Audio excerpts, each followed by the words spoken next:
guys, and welcome back to my channel. If you're new here, hi, I'm Estee and I make fitness and lifestyle videos. 5 things that have helped me lose 10 kilos and keep it off. Living in the world of fat loss injections, please let this video be a sign to you that you do not need to go into and delve into the world of fat loss injections, especially if you haven't done these 5 things that I'm going to run through in this video. If you've landed on this video and you're not already subscribed, go and subscribe right now. Anyway, let's crack and get into it. So in true fashion, of course, I have my trusty notepad. She is ready in all of her glory. In order to lose body fat, you need to be in a calorie deficit.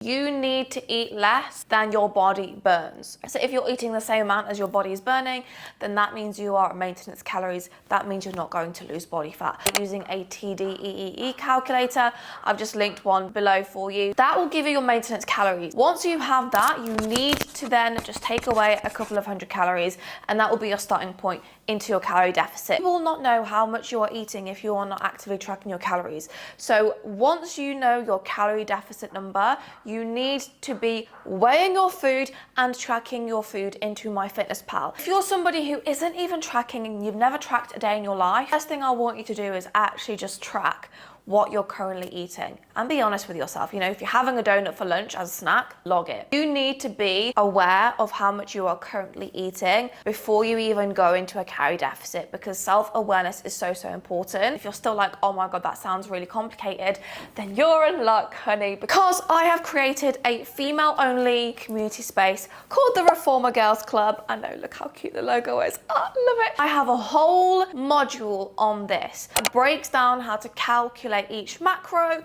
your calories in terms of your goal, where to even start when it comes to counting your calories.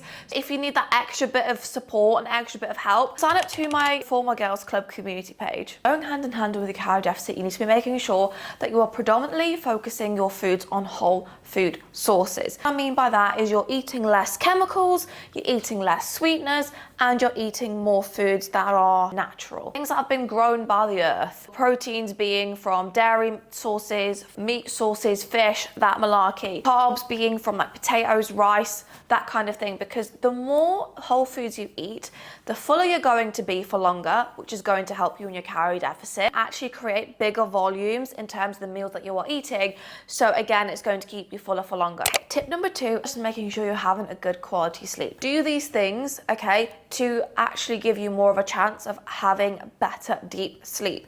So the first thing is cutting off screen time, phone time, TV time, an hour before you go to bed. The second thing you need to do is I would supplement with ashwagandha, magnesium, and also Supreme Sleep. You can get these from Elite Subs with my code ESTE. There is a link in the description. Also have a nighttime routine. So do certain things that gives your body the trigger that, oh, okay, we're getting ready for bed. So for me, what I like to do, I'll go for a shower, brush my teeth, do my skincare, and then I get a peppermint tea or a chamomile tea, and then I'll sit in my bed and do some reading and journaling. This doesn't have to take a long time. Just by the virtue of me doing that, giving my body the signal that it's time to wind down and that we're going to start relaxing. Because that simple action is giving your body that cue that it's time to go to bed. When we don't get enough sleep, our bodies the next day are like, holy hell, we need a frick ton of food because we've not had enough rest. We need the energy. Probably why, like, if you've had a really bad night's sleep, you feel super hungry the next day, and that's just because you've not had a good night's sleep, okay? Okay, tip number 3, hit a consistent step count. Doesn't have to be 10K, doesn't have to be a magical number.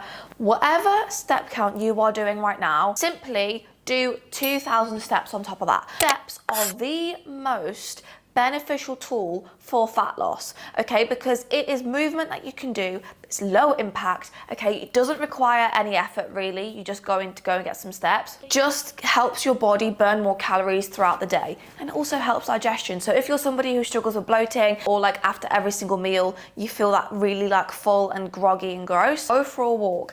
And another big tip that I would say in terms of your walks, space your walks out. Do not leave it to the last minute to go and get 6,000 steps, because you are not going to be able to do it. You're going to hate your life. Just by making little time blocks to go for a walk, you will see that you'll literally be able to reach 10,000 steps really, really easily. The key is to actually be able to reach it. Like, it is absolutely useless hitting your, I don't know, 10K step count 3 times in a week, and then the rest you're going back to your normal 4,000 steps. That's not going to work. Okay, tip number 4, and that is shifting your mindset away from the toxic dieting culture of, oh my God, like this is the 6-week shreddy cycle. This is a lifestyle change. Actively changing your lifestyle to consistently show up as the woman that you want to be. The sooner you realize this, the easier this whole process is going to become. The biggest reason why people lose body fat and keep it off is because they continue doing things that actually got them to lose the body fat in the first place. And this is where building healthy habits, sustainable habits,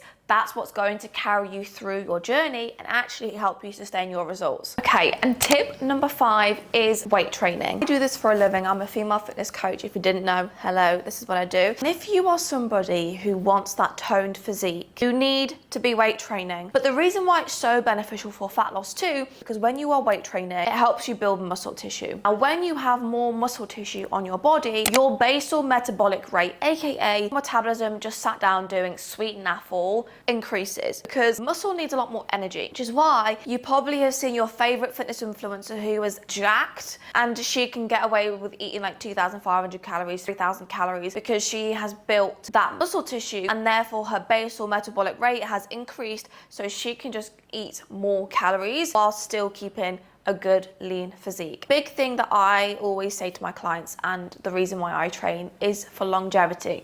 I want to be 60, 70, 80 years old and still be able to carry on my own shopping, still have good mobility, especially when as women, when we hit menopause, we lose a lot of our muscle building potential. Okay, we actually start losing muscle tissue too. So whilst we're in our 20s, okay, 30s, 40s, we need to be growing and gaining as much muscle tissue as we can, just to improve our life as we get older in our age. If you're somebody who has no idea what they're doing in the gym, you're terrified of the weight section, trust me, I have been there. I'm here to tell you, and that's exactly why I do what I do now, because weight training saved my life, not even joking. It gave me a new lease of life, but also it gave me a new found confidence I've never had in my life before. Like, do you think I'd be able to sit in front of a camera and chat to you if I wasn't smashing the weights? Absolutely not. What I'm trying to say is, if you're somebody who's absolutely terrified of the weight section, what you need to do is just expose yourself to that environment first. Go to the gym, go on the treadmills, scope out the environment. Then what you can actually do too,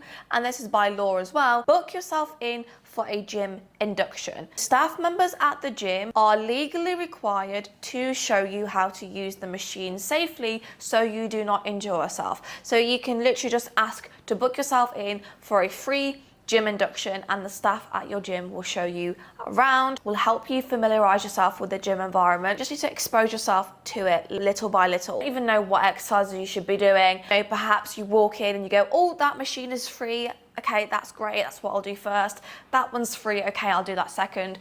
And there's no structure, then you're also not going to get the most results out of that. Because you need to be progressively overloading in your lifts, not only to burn more calories, but also the only way you're going to build new muscle tissue. Now, if you're somebody who doesn't have any structure, you're not really sure what you're doing, head on over to the Reformer Girls Club community. Again, it's the first link in the description. There are plenty of workouts for you to do, even ones from home. You've got home workouts, gym workout. You literally have no excuse not to go and crush your sessions. Those are my 5 little tips that have helped me lose 10 kg and keep it off, essentially. These are the methods that I help my clients achieve too. Become an elevated version of yourself. And in my opinion, that's what life is about. It's about consistently growing, evolving, and becoming a better version of you. So let me know in the comments if you found this kind of video helpful. This is very, very different to my usual style of videos. If you're new here, and you're not subscribed already, make sure you do hit that subscribe button. And without further ado, I'll see you in next week's video. Bye!